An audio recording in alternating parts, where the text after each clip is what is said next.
Hello everyone, आप सबका history question discussion में स्वागत है। आज हम डिस्कस करेंगे मॉडर्न इंडियन हिस्ट्री के कुछ क्वेश्चंस जो कि आपको किसी भी कॉम्पिटिटिव एग्जाम में बहुत ज़्यादा हेल्पफुल रहेंगे। तो आइए हम डिस्कशन स्टार्ट करते हैं।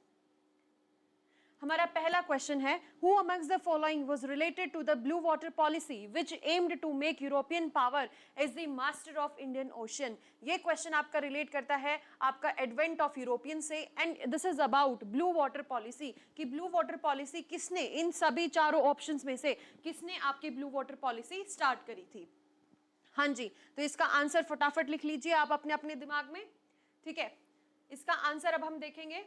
इसका आंसर है B, that is Francois de Almeida. Almeida ने आपकी ब्लू वाटर पॉलिसी दी थी। Okay, in 1505 the king of Portugal appointed Francois de Almeida. King of Portugal ने फ्रैंकोइस डी अल्मीडा को गवर्नर बना के भेजा था इंडिया में, and he was asked to consolidate the position of Portuguese. जो वहां पे अभी तक एस्टेब्लिश कर चुके थे पिछले गवर्नर, पिछले जो आपके पोर्चुगीज आए थे, तो जो अब राजा थे पोर्चुगल के, उन्होंने अल्मीडा को भेजा है कि आप जाके संभालिए कमान वहां पे, और जो भी हमारी पावर वहां पे एस्टेब्लिश हुई है आप उसको कंसोलिडेट करिए। ठीक है, तो एक तो हमें ये ध्यान रखना है कि ये 1505 में आए थे, राइट।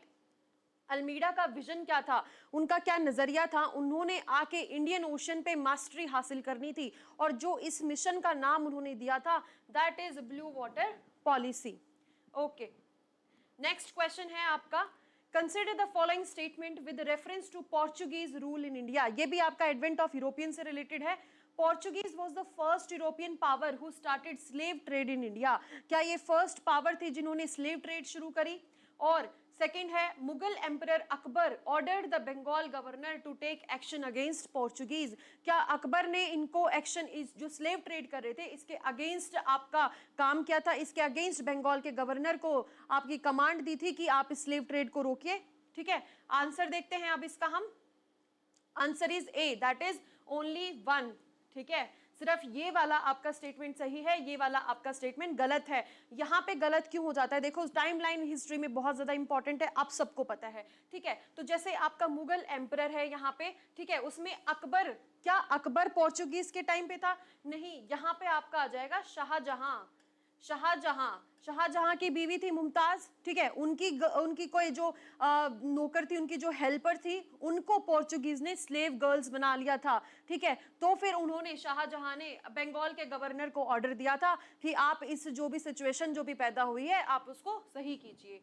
ठीक है, एक्सप्लेनेशन देख लेते हैं। तो Portuguese not only made money, ना ही वो ट्रेडर थे, ट्रेडर किससे, ट्रेडिंग से नहीं पैसा कमाया, बल्कि स्लेव ट्रेड भी उन्होंने शुरू कर दी थी, राइट। तो शाहजहां ने ऑर्डर किया था बंगाल गवर्नर का, कासिम खान उस पे कौन थे उस टाइम पे, बंगाल के गवर्नर कासिम खान, राइट। ठीक है, नेक्स्ट क्वेश्चन देखते हैं हम अपना। What does the term चतुष्पथी and tolls refer to? ये जो आपकी दो टर्म्स दी गई हैं ये किसको रेफर करती हैं? एग्रीकल्चर है, टाइम टेबल है, एजुकेशन सेंटर्स हैं, या आपकी पेंटिंग की टेक्निक्स हैं। ठीक है, इसका आंसर हम फटाफट देख लेते हैं। इसका आंसर रहेगा आपका C, that is centres of education. ठीक है, ये आपका ट्रेडिशनल, जब आपके वेस्टर्न एजुकेशन इंट्रोड्यूस हो रही थी, जब आपके इंग्लिश आए थे यहाँ पे, तो तब तक इंडिया में क्या था, ट्रेडिशनल एजुकेशन ही थी वहां पे। ठीक है, जो हिंदू के थे उनको हम बोल देते थे पाठशाला, राइट, पाठशाला, स्कूल्स को पाठशाला, और जो मुस्लिम्स के थे उनको मकतब बोल देते थे। ठीक है, मकतब्स, राइट। और जो ये आपके चतुष्पथी एंड टोल्स हैं, ठीक है, टोल्स आपको सुन के लगेगा कि यार टैक्सेशन भी तो हो सकता है, ये नहीं, टोल्स और चतुष्पथी हायर एजुकेशन के सेंटर्स थे वहां पे। ठीक है, not only education, higher education, right. यहाँ पे दो ऑप्शन आपको दे सकते थे, प्राइमरी एजुकेशन, हायर एजुकेशन, तो वहां पे कंफ्यूजन आ जाता, तो ये है आपके हायर एजुकेशन के सेंटर्स, राइट। हाँ जी, तो इसमें this education imparted in 18th century की बात हो रही है। वहां पे सिर्फ ट्रेडिशनल था तब उस टाइम पे, और हमने आपका देखा कि आपकी पाठशाला थे, आपके मकतब्स थे, और चतुष्पथी और टोल्स as they were called in Bihar and Bengal में ये टर्म्स फेमस थी, इनको हायर एजुकेशन के लिए यूज किया जाता था। ठीक है, ओके जी। Next is, who amongst the following is responsible for the foreign policy of proud reserve. Very very important question. ये डायरेक्ट आपके क्वेश्चन बहुत ज्यादा कॉम्पिटिटिव एग्जाम्स में पूछे जाते हैं कि ठीक है, आपकी प्राउड रिजर्व की पॉलिसी किसने दी थी, राइट? तो आपकी प्राउड रिजर्व की पॉलिसी दी थी किसने?